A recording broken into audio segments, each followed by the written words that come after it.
C'est toujours un plaisir, mesdames et messieurs. Bonjour à toutes et à tous et bienvenue à la revue du quotidien national. Le sort, c'est dans l'actualité du mardi 14 janvier 2025.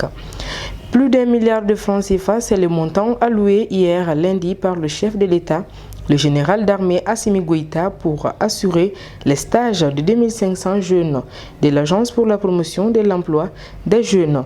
Ces financements vont permettre aux candidats sélectionnés de bénéficier des stages professionnels d'une durée de 12 mois au sein des services publics, des organisations consulaires, partenaires et des organisations non gouvernementales. C'était sous les ovations et des cris de joie de milliers de jeunes diplômés, stagiaires de la PEJ, que le président de la transition a été accueilli dans la salle Djeli Baba Sissoko du Centre international de conférences de Bamako. La troisième édition de la Journée nationale de la souveraineté retrouvée a été placée sous le signe de la consolidation de l'intégrité territoriale.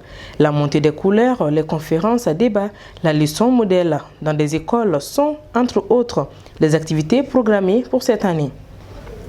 Le président de la transition, le général d'armée Assimi Goïta, a reçu successivement hier dans l'après-midi le ministre des Affaires étrangères, de la coopération régionale et des Burkinabés de l'extérieur, Karamoko Jean-Marie Traoré, et une délégation chinoise conduite par le représentant spécial du gouvernement chinois pour les affaires africaines, Lui Uxi.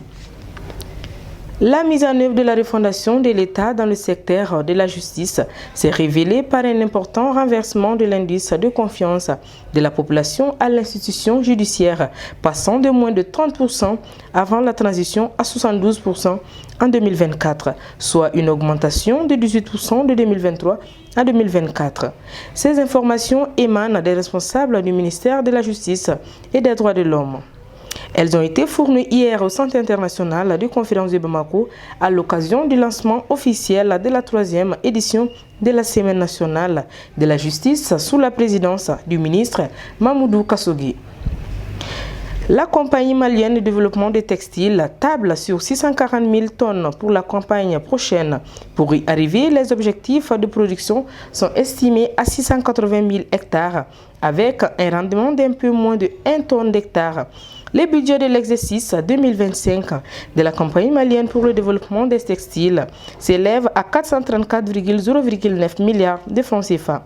Cette information a été donnée par son président directeur général, Mamadou Moustapha Diarra, lors de la 103e édition session du conseil d'administration tenue hier au siège de la société. Et voilà donc qui met fin aux informations. Merci à vous très chers auditeurs de l'avoir suivi. Le rendez-vous est pris pour la prochaine fois et au même moment. Et surtout, n'oubliez surtout pas de nous suivre à travers votre site web www.lesort.ml et sur nos plateformes digitales. Et sur ce, je vous souhaite de passer une excellente journée.